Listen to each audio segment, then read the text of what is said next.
Now, the card that comes out, well, to be honest with you, there's a lot of cards. The same, similar to Aries that came out, and I accidentally did Aries first. But the Aries are gonna have their reading last. But since it's your birthday, you guys get your reading first. But just similar to Aries, they had a bunch of cards come out, but the very main card that they needed to know was the King of Cups. Well, not the King of Cups, but the card that came out at the top of a plethora of cards. So, but the card that you need to know, or the card that tells us what you need to know from this reading, you know, is the King of Cups. Being more emotionally open, okay, or controlling one's emotions, and understanding when to control your emotions. That's what I'm kind of getting the sense of. Because when it's important to know when to control those things, but not to overly control them. Because I think, Taurus, you had a tendency, especially last year, before Uranus, well, definitely before and after Uranus went into your sign, there's been a lot of ups and downs regarding your emotions, and it's been hard to figure out when it's acceptable to burst out and be your emotional self, and then when not to. But then at the same time, I kind of get the sense for a lot of y'all, it's really when to bust out and be yourself, when to express those emotions, when to let people know, let people in, and be vulnerable, and when is being vulnerable a sign of strength and not weakness. It's always a sign of strength, in my opinion. It's never a sign of weakness. However, when it's, of course, when it is used in a way that disempowers you, and it's not necessarily the appropriate time, like say for someone that's mourning or something like that. When you start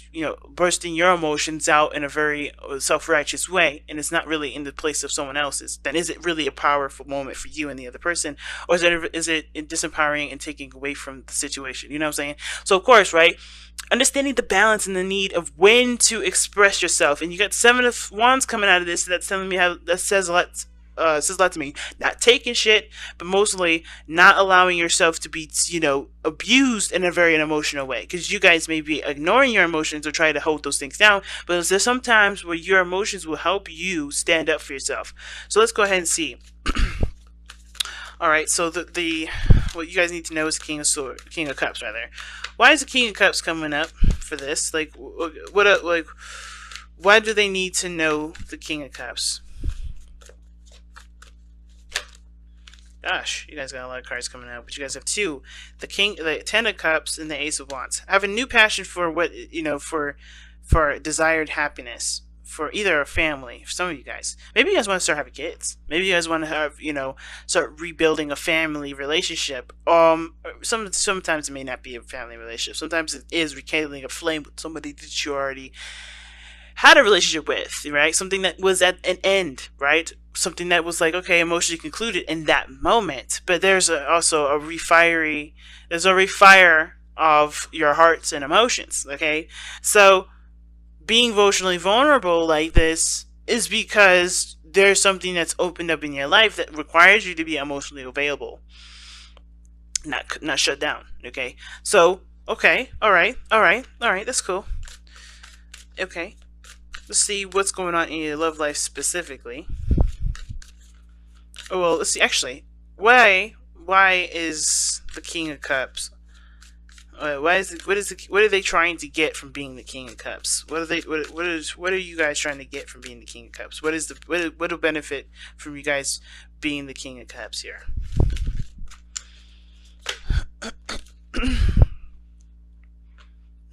Two of Swords. Okay, like I was saying before, making the hard decision between being emotionally available and when not to be emotionally available, when to be logical and detached.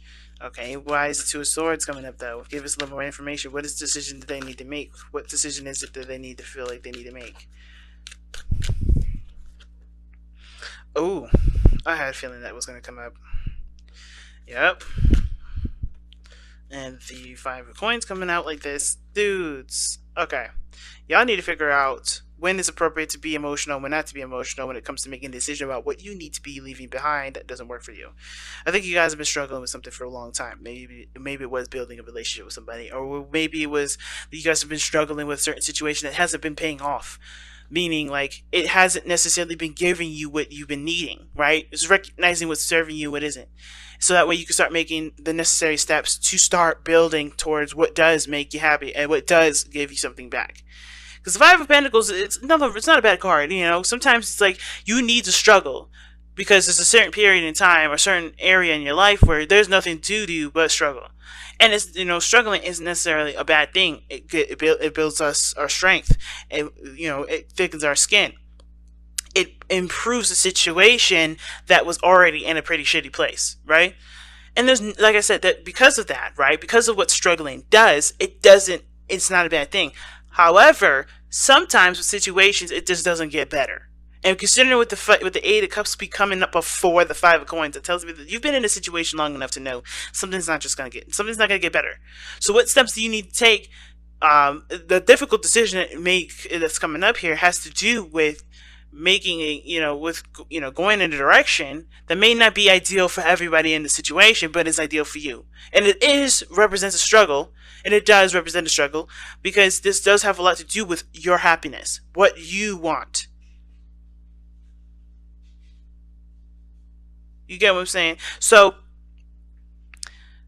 it's hard because I think a lot of you guys attribute a lot of your, I guess, I don't want to say existence, but a lot of your, you know, a lot of your moral code to consistency, stability. But I feel like that has been sacrificed. What you had to sacrifice was your emotional stability, emotional, well-being, what you want. A lot of that, that is the biggest sacrifice. What you want, because I feel like for a lot of you guys, what's most important for you guys has been to make sure that everyone else is stable, everyone else is good. This is about you now. This is about where you can feel safe, where you can be emotionally vulnerable, who accepts you and who doesn't, and what areas need to be let go of, what areas need to be left behind in order for you to achieve that happiness. But also, I feel like it's actually to bring back your fire. Because some of you guys may have let that fire die. Because maybe you guys like, well, you know what? My responsibilities are way more important.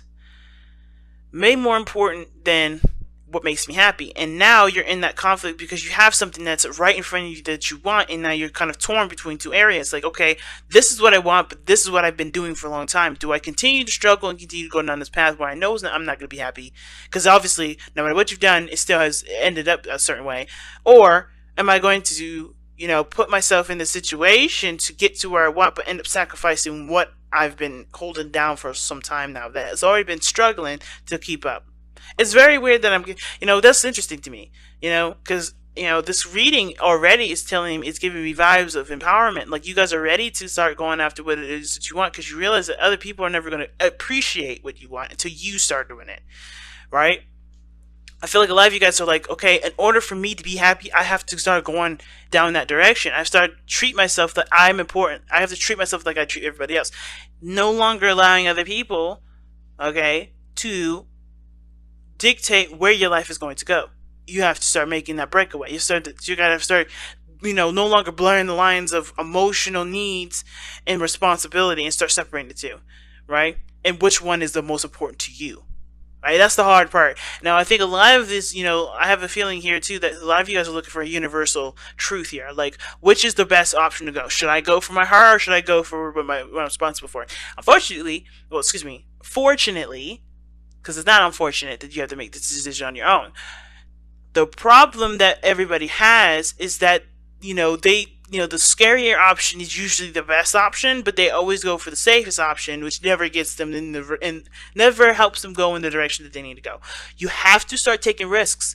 You have to start doing things that make you uncomfortable for the temporary, but end up making you happy for the long term.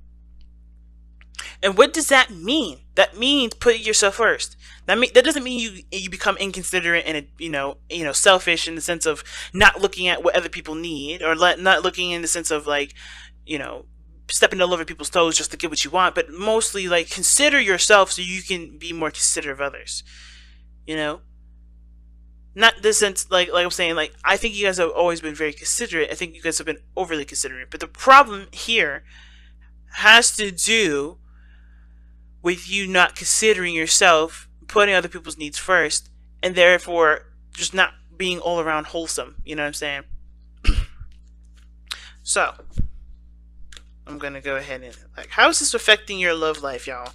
How does this affect your love life? Oh, you got two cards with this again.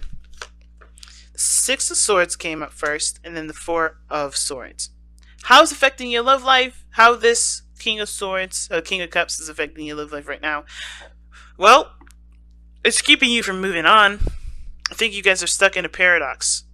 Like it's a disaster. Like it's a constant thing that it's a constant state of inactivity.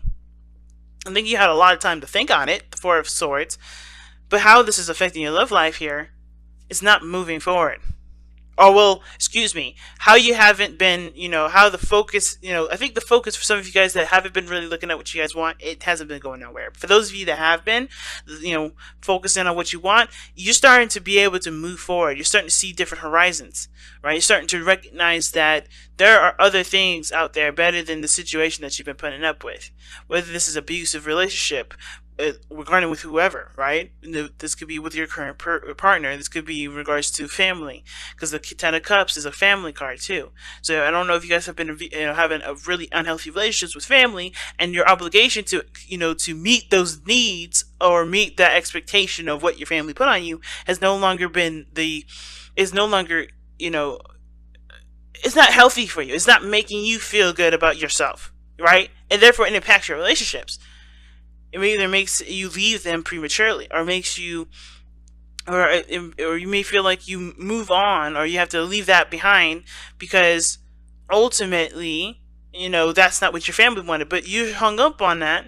You're hung up on whatever you left on because you weren't finished with it. Or maybe there's a certain area in which you do want to move forward in, but it's been hard to do it because, there's a lot to consider regarding what that will mean for you and people that you attribute to being in your family. You got a lot of fire, and this has to do with what makes you happy. With the people that truly want to support you and make you happy. I feel like the biggest thing is realizing who has your back, who truly is supporting you. And filtering out the network of support and the real network of support, and not just kind of taking anybody's face, taking anybody by their title. If that makes sense. Really seeing how they affect you emotionally and attributing to that towards, where you go or how you continue to entertain this person in your life, or entertain the people in your life, entertain the flow and the treatment and so forth. But most importantly, it's about putting yourself and your needs and your desires first, especially if you haven't been. Now, for some of you guys, because I'm trying to read this a different way here, because this story may not resonate with everybody. But for some of you guys, the reason why the King of Cups is coming up for you guys has to do with perhaps being a more emotionally available for, partner. Or being more emotionally attuned to what you need. Or maybe this has to do with healing yourself from a situation that ended in the past and getting your fire back. Because perhaps you've been in a very subdued state for a long time. I mean, you've been numb. You've gotten yourself to a place where you've been numbed up. Because every time I see the King of Cups, I'm like, all right, is somebody letting the air flow, or letting that river flow? And I was talking to a Taurus about what breaking means, what breaking someone, what that definition means, and how that happens in so many different ways. You heal by busting through the blockages that come up through the passage of your life, right? We always create little stoppers in our flow, or the flow of our chi, usually because that is what either society wants. That's how we were taught. That's what showed us to be more stable and more consistent, and keep us from feeling pain. But that also keeps us from feeling passion. Sometimes those blocks keep us from feeling passion. Those blocks are not healthy boundaries that help us to create the burning fire that creates so much beautiful things. And you have that. You have the fire. But what is it blocking that power? And what does breaking mean? Breaking doesn't have to be an aggressive standpoint. Being in a position of not making a decision or not taking action because you don't want to go through that period of breaking somebody, that's not really for you to decide. You have to make sure that what you're doing is healthy for you, and that's it. You can't think about someone else. You can't think about anyone else, because if you can't even think about what you need and think about your own desires, right? How are you in any position to be able to make sure or figure out what's best for someone else? right? So you have to make a decision, even if that does break the other person. And that break doesn't have to be aggressive as hell, right? That break can be graceful, it could be sweet, it could be gentle. But you have to show, but really breaking is, to break, like I said to the Taurus that I'm referencing, is the river is breaking the dam that keeps the river from flowing. What isn't making your river flow? What dam is stopping you from being able to achieve what you want? What things do you have to move on from? What things do you have to move on from that's put you in a state of of numbness? And it could be something that's difficult to express or difficult to to go through. Some of you guys, this has to do with moving on from something that did mean something really astronomical, a part of your life, and it's finding a new meaning. Because I think with the Six of Swords, in my opinion, it's finding a new meaning for life. It's finding a new meaning in who you are. It's no longer letting the past or the old way of living predict or to dictate what will be your drive, will be your force. It's truly now 100% on you. And that's the hard part, because you've always had to either fight with somebody or get to a certain place where you guys can get to some sort of understanding, but it would never happen. Something that was left unresolved, and it has to be left unresolved because that person either is, or that the people are unnegotiable. They can't, nothing, someone that can't be reasoned with, or they're not there to be able to come to that conclusion anymore. And that's the hard part, because if your life, you guys have had people that have passed, because I know some Taurians and that have lost some people recently. It's going to be hard if you guys have some beef and you guys have never been able to reconcile that. But you have to figure out a way to reconcile that sort of indifference, so that way you can find the fire again, right? And that may be that you don't, come to a conclusion that you guys can stand up to level playing fields with. You may have to just accept that things have just wasn't the way that it could be, in the eyes that you had, in the eyes of success that you had at that time. But it doesn't infringe on the future successes that you have in the future, later on. It doesn't infringe on what you may want now for yourself, because the blockages that you had before are no longer there. And I'm not saying the person that you may have lost was a blockage. I'm saying that whatever you felt was, that you felt contributed to the blockage of being able to have a successful relationship with that person, will not be the blockage for the future relationships or the future areas in your life where you can have that success. The person was never necessarily the problem. The problem between you and the person was the problem. What was that issue? Identifying it, and sometimes it's big. The biggest thing about this reading is making peace, so that way you can heal and be able to move forward. It's so intricate, this reading. So let me get a little bit of information. Well, let me get the last card here. What is the overall outcome for the reading here? What is the overall outcome for Taurus in this reading, in regards to what they need to know?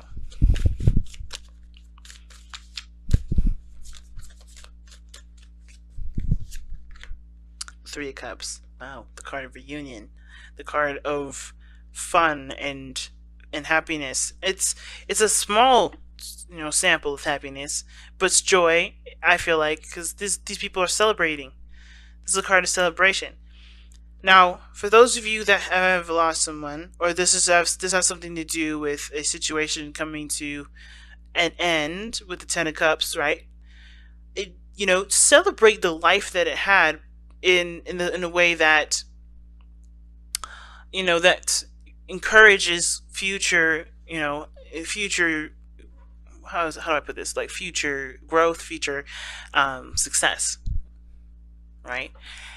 The Three of Cups, the outcome doesn't have to necessarily mean that you celebrate the life of, or the journey that was before.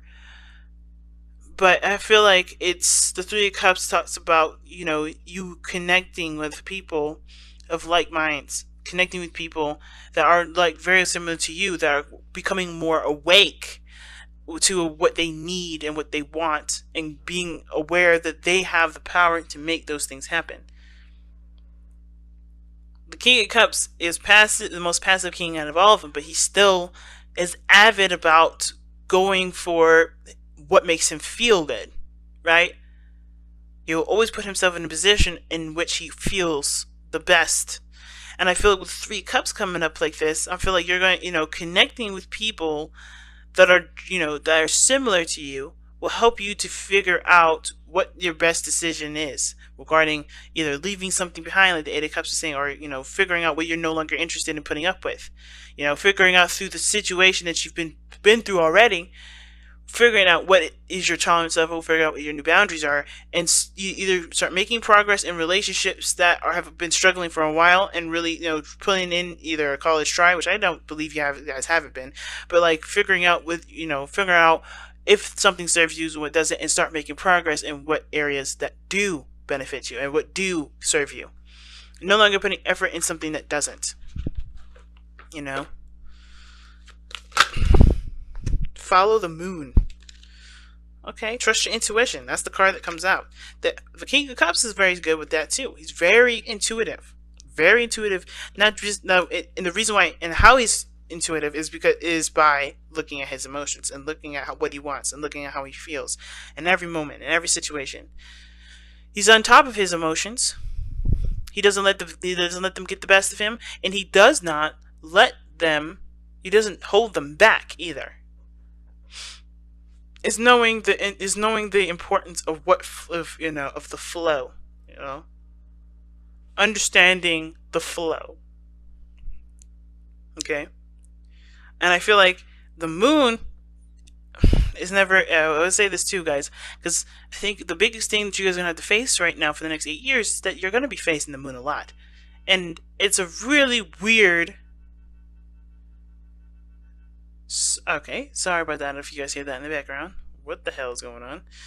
But anyway, the moon, I know the Uranus is not the moon, but the Uranus is very similar to it in the sense of like you can never predict what's going to happen. But it doesn't mean that you can't create beautiful things from unexpected events. You can't be graceful in an unexpected event. That doesn't mean any of that. You can be all those things. You can do the best that you can. You can grow in astronomical ways. You could be successful. And you don't even, because you took advantage of a situation. You could be successful because you are prepared to handle unexpected things.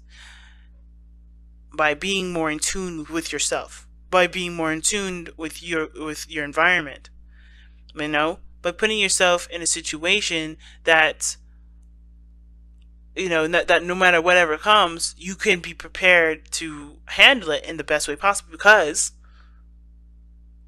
you are in tune to your needs, to your spirituality, to that area that needs the most support. It needs the most patience and the most and the most care, which is your heart. The more you're compassionate with your emotions, and the less you start trying to push it into a box or let it explode in all kinds of different areas, the better the unknown seems to be. Because you're more in the focus on the present, and whatever happens in the present and happens in the now, you can, you'll be more confident in being able to handle versus an unstable area of emotional chaos, right? Because whatever you suppress, whatever you let go crazy, how are you going to know how to handle it properly if you don't focus on centering yourself and focus on what your true needs are versus just kind of saying, no, this emotion isn't needed, or no, I have, or oh my God, this is important to me, this is something that I have to, kind of explode on. It's a balance of both.